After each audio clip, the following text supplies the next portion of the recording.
What's up, guys? This is the Gospel according to Baruch with a C. He is I, and I am he. Just taking some time to tell you exactly what's on my mind. Just chilling, long, hard day at work. It's so damn humid outside. But listen, guys, everyone's been talking about this Gone with the Wind shit, and I figure I'll weigh on this. I heard apparently that HBO Max is taking it away for a while until it can return it, I guess, with a disclaimer or some type of explanation that what you're about to see could be seen as offensive or something like that. And they're doing this for something like a fucking 81-year-old movie. You know what I mean? 81 years. You know how many people have seen this movie, been offended, died, and then their kid saw the movie, was offended, died, and then their kid saw the movie, was offended, died. You know what I mean? Like, I failed to see how this could possibly be so pressing that this is something that just needed to be done now because George Floyd died. So let's go and get an 81-year-old movie and put a disclaimer on it and spoon feed it to people just in case they might be offended by some movie that was made 81 years ago. It's practically hieroglyphics at this point. You know what I mean? Do you put disclaimers on hieroglyphics when you see them on a cave wall? You might see some images of two stick figures looking like they're about to get it on. You know what I mean? Do you cover your child's eyes or something? Or do you say, well, I guess back in 2000 BC they were having sex? Well, no shit, they were having sex. That explains why there were subsequent generations born afterwards, right? So here we are looking at an 81, it's something like an 81-year-old movie, right? So here we are looking at this thing, and someone has decided that because we're so sophisticated now, we have to start banning these things, And honestly, Gone with the Wind, you know what I mean? I always thought it was about flatulence. I never even saw this movie in my life. I might have seen one clip, and that's the clip where my man says, frankly, my dear, I don't give a damn. Because, that's the part they always play. And I'm like, hell yeah, brother. That's what I'm talking about. And that was the birth of MGTOW, right? I don't know. But there it was. And that's all I really knew about it. And also there was the Aunt Jemima looking black chick in there who says, I don't know nothing about birthing no babies. It's like, I knew that, But once again, I knew it was from a long time ago. You know what I mean? So there was no point in me really being offended by it because, let's face it, we were raised watching Bugs Bunny, right? And every now and then, Bugs Bunny would put on blackface. You know what I mean? Like, I remember there was this one where Yosemite Sam was chasing after him with guns now, okay? And Bugs Bunny ran off screen. And no. Yosemite Sam ran up on Bugs Bunny because they were supposed to be in the South, right? And Yosemite Sam was a Confederate soldier. So he's like, come here. And Bugs Bunny, all of a sudden, he morphs into this big lip, blackface character, right? And he's like, no, balls, don't hit me, no more balls, don't hit me. Oh. And then he runs away. And then he comes back dressed as Abraham Lincoln. And Abraham Lincoln runs up on Yosemite Sam and he's like, what's this I hear about you whipping slaves? And it was so funny to me at the time, right? And it's like, I understand how something like that can be offensive. But more than that, I understand that that was a snapshot of how it was, not necessarily how it is. You know what I mean? So it's not really cool to judge old things that we see by new standards. You know what I mean? Because to them back then, that was just the way it was. And obviously, we were in transition because we moved on from that. We grew.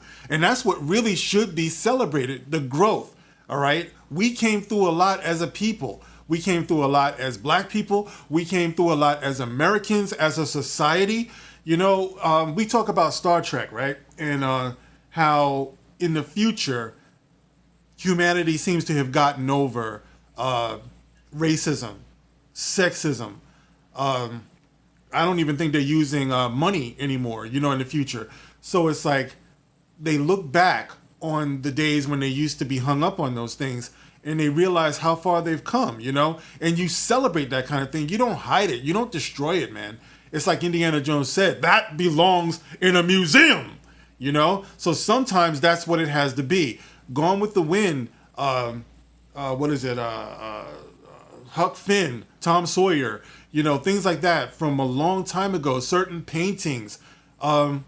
Yeah, it's like they're an honest view of what life was like back then so that future generations might learn. Just the way you travel the earth and you see artifacts, you see certain sites. If you're Muslim, you make your Hajj, and you go and, you see all of the holy land and the holy sites and things like that. And that gives you a greater, I guess, view of where you fall into things in the world and in time. So you see how people lived before you and the lessons that they could teach you. And you can teach the future certain lessons. I think I was more offended by, I was more affected by the fact that they took away the Little Rascals. You can't see the Little Rascals too much anymore. And I was never offended by Buckwheat. The Little Rascals were always a collection of goofy kids, goofy characters. All of them were. Now Buckwheat with the hair and stuff like that, of course, and who the hell knows what he was wearing. But they were all like poor, they were trash, you know what I mean? And it was funny as hell.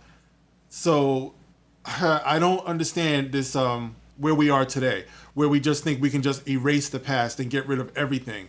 I'm not a fan of Gone with the Wind because, like I said, I really don't know about that. But I do know that Hattie McDaniels was the first black person, not black man, not black woman, but the first black person to win an Oscar for that role that she played. And I hate to break it to you SJWs, but Hattie McDaniels was not a slave. She just played one. Just the way they say, I'm not a doctor, I just played one on TV. She should have come out and said, I'm not a slave, I just played one on TV. So maybe people wouldn't have taken offense the way that they are. She played what was going on back then, and she won an Oscar for it and made history. Now, if you go fucking with this movie and you act like it's something to be ashamed of, that she played this role, then you're going to diminish that accomplishment. I was more offended by Halle Berry getting that Oscar for, what was it, Monster or whatever that was that she, Monster's Ball or something like that, where she got rear-ended, by Billy Bob Thornton, and she got an Oscar for that because she took it up the ass from Billy Bob Thornton, and then she got on the stage and she's all crying, talking about, this door is open. Yeah, maybe the back door was open, Halle. You know what I mean? But that was kind of offensive to me. Well, at least it was embarrassing. But even that, I wouldn't call for censorship or to censor that. You know what I mean? It was what it was. That's what she got the Oscar for. It's acting. There are plenty of roles that I see white people. Could you imagine, for example, all right, I'm all over the place. Could you imagine, I've always said, thank God Gilligan was not played by a black man. Could you imagine Gilligan from Gilligan's Island if it had been played by a black kid? People would be raising all types of hell about that, and that's a beloved character. And, I just think too many people are too busy being condescending, not really seeing the historical significance. And it's only going to get worse the more they take these things away, so it's wrong. You can't go messing with what came before, and like I said, I really don't agree with that. Now, I know, like I said, they're going to play it on HBO Max with the explanation for it and everything, and so be it and all, but I just feel like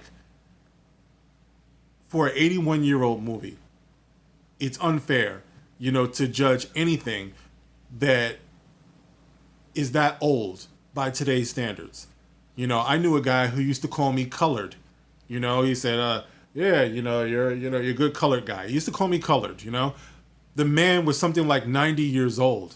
And I gave him that pass. He could call me colored if he wants. He comes from a time when people used to call people colored. What am I going to look like? I was a lot younger back then. What am I going to look like saying, excuse me, sir? And the guy, I'm sure he's dead by now, but I'm just saying the guy is something like damn near 100 years old. You know what I mean? And I'm correcting him. I'm offended by you calling me colored. And you know what? The kicker is that the guy calling me colored was black.